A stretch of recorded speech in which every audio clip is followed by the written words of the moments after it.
Hello दोस्तों, स्वागत है आपका हमारे चैनल स्मार्ट एजुकेशन क्लासेस में। तो देखिए, आज का जो हमारा वीडियो है वो है हिस्ट्री का, जिसमें हमें राष्ट्रीय आंदोलन, जो भारतीय राष्ट्रीय आंदोलन हम स्टडी कर रहे हैं, तो उसमें जो आज हम पढ़ने वाले हैं वो है आपका आज़ाद हिंद फौज, जिसका संबंध है आपके सुभाष चंद्र बोस जी से। और हम पढ़ेंगे आपके वेवेल योजना क्या थी और शाही नौसेना विद्रोह क्या था। इन तीनों के बारे में हम काफ़ी डिटेल में पढ़ेंगे। ये आपका 15वां वीडियो है सीरीज का। इसके पहले के 14 वीडियो हो चुके हैं जो आपके भारतीय राष्ट्रीय आंदोलन से जुड़े हुए हैं, इनको हम देखेंगे। और चैनल को सब्सक्राइब करिएगा, 1 सेकंड का समय लगता है, और वीडियो लाइक शेयर भी किया करें। चलिए शुरुआत करते हैं। ये आपकी बुक्स हैं जिनके जो लिंक हैं वो आपको हमने दे दिए हैं डिस्क्रिप्शन में। आप चाहें तो इन्हें जो भी चाहें परचेज कर सकते हैं और अपनी स्टडी में ग्रोथ कर सकते हैं। चलिए शुरुआत करते हैं। तो देखिए, सबसे पहला जो दिया है कि आज़ाद हिंद फौज का गठन जो है किस वर्ष किया जाता है या किया गया था, तो वो किया गया था आपके वर्ष 1942 में।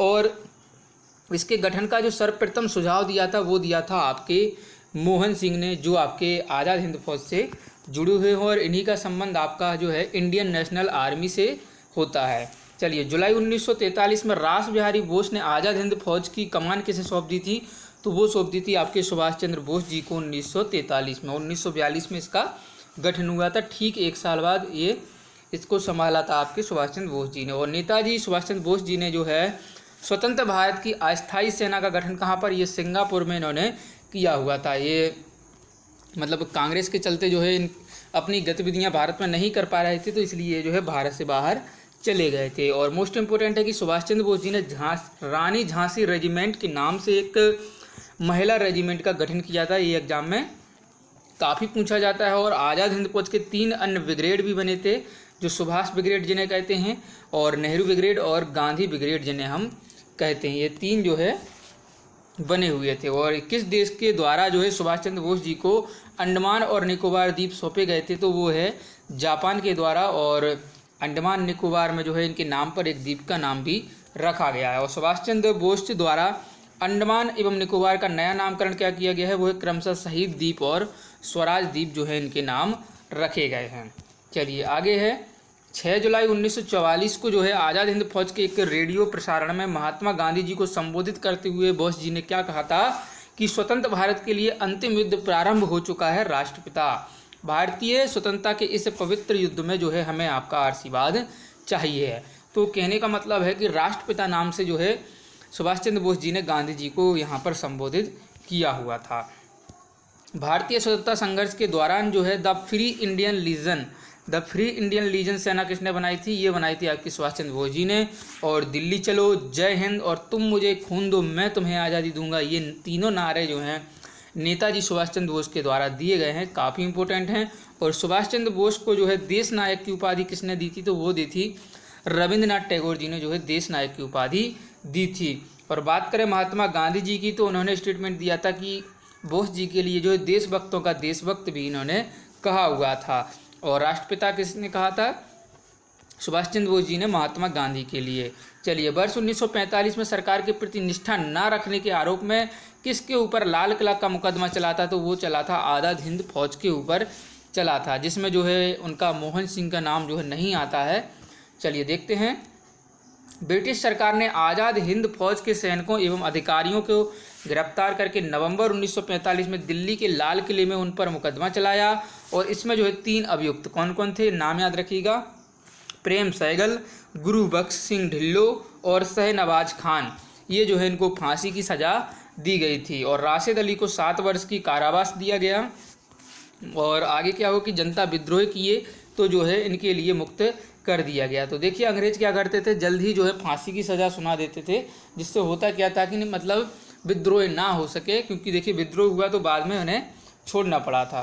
चलिए नेक्स्ट देखिएगा कि किस वायसराय के द्वारा जो है आज़ाद हिंद फौज के अभियुक्तों को क्षमा कर दिया गया था, तो वो था लॉर्ड वेवेल। और वर्ष 1944 में CR फॉर्मूला, जिसे हम श्री राजगोपालाचारी फॉर्मूला भी कहते हैं, इन्होंने दिया था। तो इसमें बेसिकली क्या था कि जो है गांधी जी और मुस्लिम लीग के बीच उन्होंने समझौता करवाने का प्रयास किया था, दोनों को मनाने का। और भारतीय राजनीति के गतिरोधों को दूर करने के लिए जो वेवेल योजना आती है उसका प्रस्तुत की गई थी। 14 जून 1945 को वेवेल योजना प्रस्तुत की गई थी। और वेबल योजना पर विचार करने के लिए आयोजित जो है शिमला सम्मेलन हुआ था, उसमें कांग्रेस की ओर से प्रतिनिधित्व किसने किया था? मौलाना अबुल कलाम आज़ाद ने, क्योंकि जो है उस समय ये इसी के अध्यक्ष रहते। और मतलब जो स्वतंत्रता का समय चल रहा था ना, तो उस समय यही रहते हैं।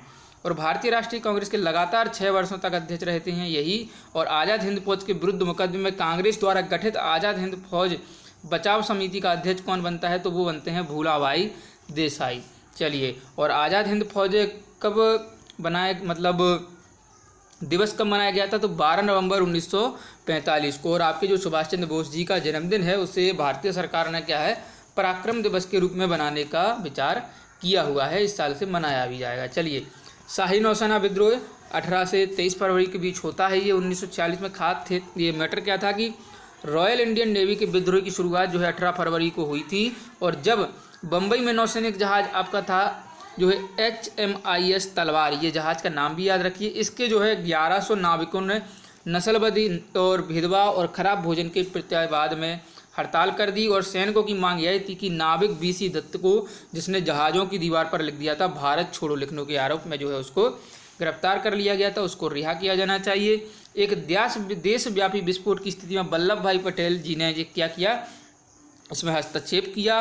पटेल व जिन्ना ने उन्हें आत्मसमर्पण की सलाह दी। और विद्रोहियों ने आत्मसमर्पण करते हुए कहा था कि हम भारत के सामने आत्मसमर्पण कर रहे हैं, ना कि ब्रिटेन के सामने, क्योंकि वल्लभ भाई पटेल जी के लिए काफ़ी जो है लोग मानते थे। चलिए, अगली बुक की तरफ बढ़ेंगे, इससे पहले वीडियो लाइक करिएगा। चलिए देखिए, सुभाष चंद्र बोस जी का जन्म कहाँ होता है? कटक में होता है। फॉरवर्ड ब्लॉक मोस्ट इंपॉर्टेंट, इसकी स्थापना ये 1939 में करते हैं। और INA यानी कि इंडियन नेशनल आर्मी किसके दिमाग की उपज थी? तो वो थी मोहन सिंह। और इन्हीं से जुड़ा है आज़ाद हिंद फौज का नाम। और INA मानसिक पुत्र था किसका, मतलब ये किसके विचार थे? तो ज्ञानी प्रीतम सिंह और मेजर आइबाची फूजीवारा। चलिए, INA की स्थापना कब होती है? 1942 में। ठीक है। आज़ाद हिंद फौज के प्रथम सेनापति बनते हैं मोहन सिंह। और सुभाष चंद्र बोस ने स्वतंत्र भारत की अंतरिम सरकार की स्थापना की घोषणा करते हैं 21 अक्टूबर 1943 को। ये ऐसी घोषणा करते हैं कि ये चीज़ होगी। चलिए, और वर्ष 1943 में आज़ाद हिंद फौज की अस्तित्व में आई है क्या है? तत्कालीन मलाया में। चलिए, और सुभाष चंद्र बोस को इंडियन नेशनल आर्मी के गठन में सक्रिय सहयोग दिया था रास बिहारी बोस ने। और आज़ाद हिंद फौज का प्रधान कार्यालय स्थित था रंगून में।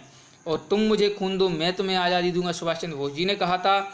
द फ्री इंडियन लीजन नामक सेना भी इन्होंने बनाई थी। रानी लक्ष्मीबाई रेजिमेंट इन्होंने बनाई थी। और आपके इनके सुभाष ब्रिगेड, नेहरू ब्रिगेड और गांधी ब्रिगेड भी इन्होंने 3 नाम रखे हुए थे। सुभाष चंद्र बोस जी को देश नायक रविन्द्रनाथ टैगोर ने कहा था। जय हिंद का नारा बोस जी ने दिया था। और सुभाष चंद्र बोस जी के राजनीतिक गुरु मोस्ट इंपोर्टेंट CR दास या चित्तरंजन दास। और आज़ाद हिंद फौज दिवस कब मनाया जाता है? मनाया गया था 12 नवंबर 1945 को ये मनाया गया था। और आज़ाद हिंद फौज के सैनिकों को 7 वर्ष के कारावास का दंड दिया गया था। वो थे राशिद अली द्वारा जो है दिया गया था। ठीक है ना, राशिद अली को दिया गया था। बाकी जो आपके 3 थे, शहनवाज खान, गुरबख्श ढिल्लो और प्रेम सहगल, इनको फांसी दे दी गई थी लाल किला मुकदमे में। चलिए, इनको फांसी दी गई थी, जिसमें मोहन सिंह का नाम नहीं आता है। और वर्ष 1945 में आज़ाद हिंद फौज की ओर से लाल किले के मुकदमे में पैरवी कर रहे वकीलों की जो अध्यक्षता कर रहे थे, वो कर रहे थे भूलाभाई देसाई। और INA के उत्तराधिकारियों पर मुकदमा चलाया गया था लाल किला दिल्ली से। और वर्ष 1945 में आज़ाद हिंद फौज के लाल किले में जो है दिल्ली के मुकदमे की पैरवी भूलाभाई देसाई, पंडित नेहरू, सरदार वल्लभ भाई पटेल और डॉक्टर कैलाशनाथ काटजू में से किसने नहीं की थी? तो उसमें नाम नहीं आता है आपके वल्लभ भाई पटेल जी का।